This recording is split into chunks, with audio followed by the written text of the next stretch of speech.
And so what I realized is that if I wanted to embody that idea, if I wanted to be able to live my life like I play a video game, I needed permission to fail.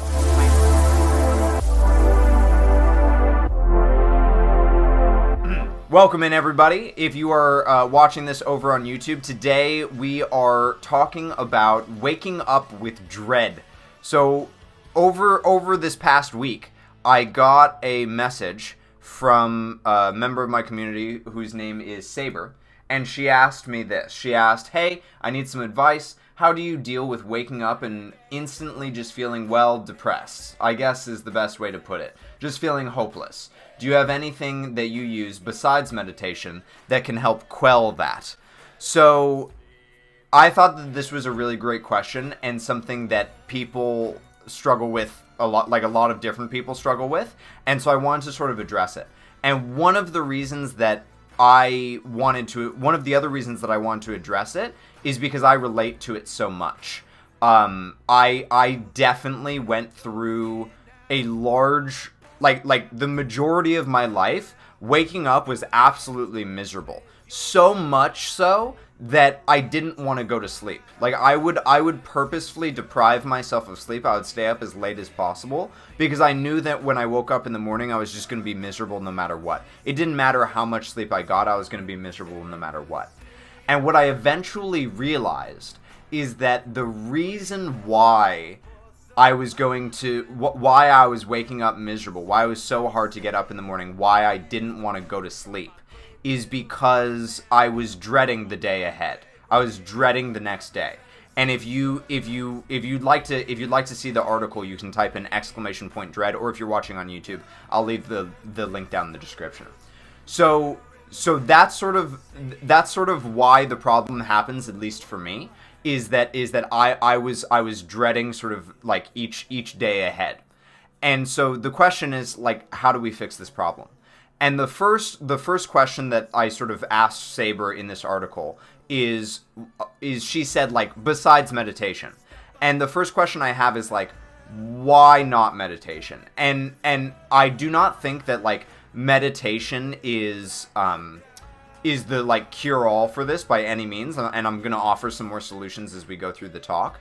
But I think that one of the things that I've really been discovering is as you continue to sort of level up, like we talked about in one of my previous tech talks, where like the fundamental issues start out very easy to solve, you know, like getting food and basic hygiene, that sort of thing. And then as you get more and more, as you level up more and more, the issues get more and more complex and more difficult to handle.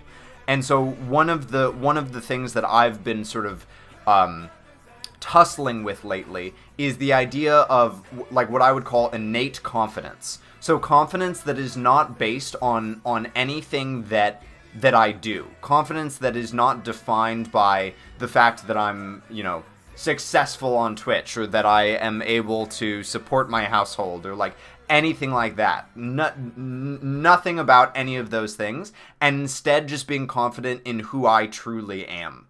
Because you are you even when you're not on Twitch. You are you even when you go through drastic changes in your life. Like, you are always you. And so that sort of innate you-ness is sort of the core of what brings about, like, peace and contentment in life.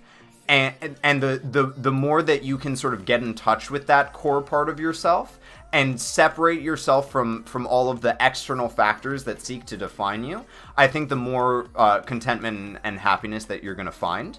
And meditation is a really great way to find that. Meditation is a really great step toward finding that. Because basically, like, in meditation, I said that this wasn't going to be super heavy, but now it's getting super heavy. Basically, in meditation, when you pull yourself back, when, like, your mind wanders and you pull yourself back to your breath or whatever you're focusing on, the part of you that is pulling your mind back is that innate core part of you. So, meditation rant over. Okay, so basically what I asked Saber was like, why not meditation? Like, what is it that's coming up for you that you're struggling with meditation? Is that is it that it feels hokey? Because I also really felt that until I found out that meditation is sort of like mastery over the mind, and I think that that is really, like, that's right up my alley. That's exactly what I want. Like, I'm a control freak. I love feeling like I have mastery over my mind. And then the other option is like, is it because it hasn't worked for you? And if that's the case, like, there are lots and lots of different meditation techniques that you can try, and it's very possible that you have tried one that just didn't work for you in particular. Like for instance, a good example of this is like, for someone with ADHD, sitting and just focusing on their breath is probably not the meditation exercise for them, because it's just way too intense. Like, their mind is just like way too intense to be able to just sit and meditate like that. Like, they need something to like ground them and to focus them. And so there's like lots of different like meditation techniques for that. So anyway, meditation rant over. Moving on to some other ideas and suggestions that I think are also very, very valuable.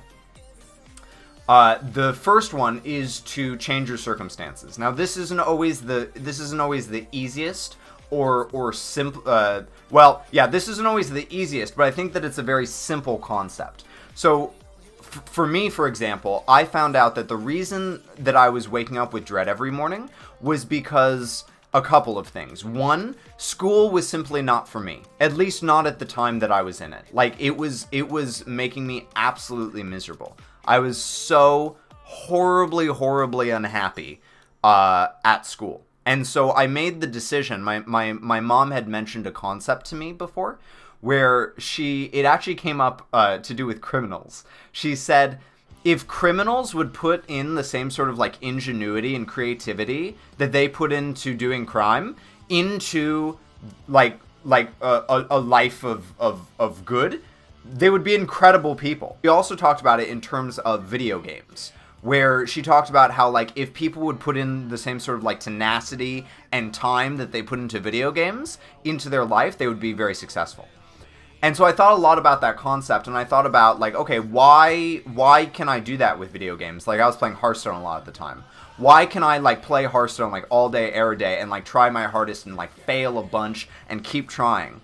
But I can't do that in life. And the reason why is because the stakes are a lot higher in life, right? Like, when you play a video game, you can die and come back. It's very low stakes. Like whatever, I'll just start a new game, you know? Like, it's not a big deal.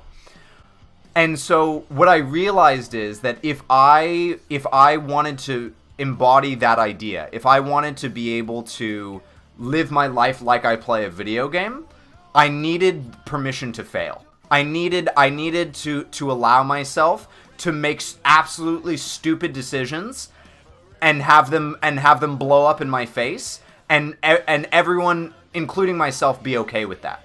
And so I wrote my parents and I said, hey, basically what I just said to you, like, I need to make this decision.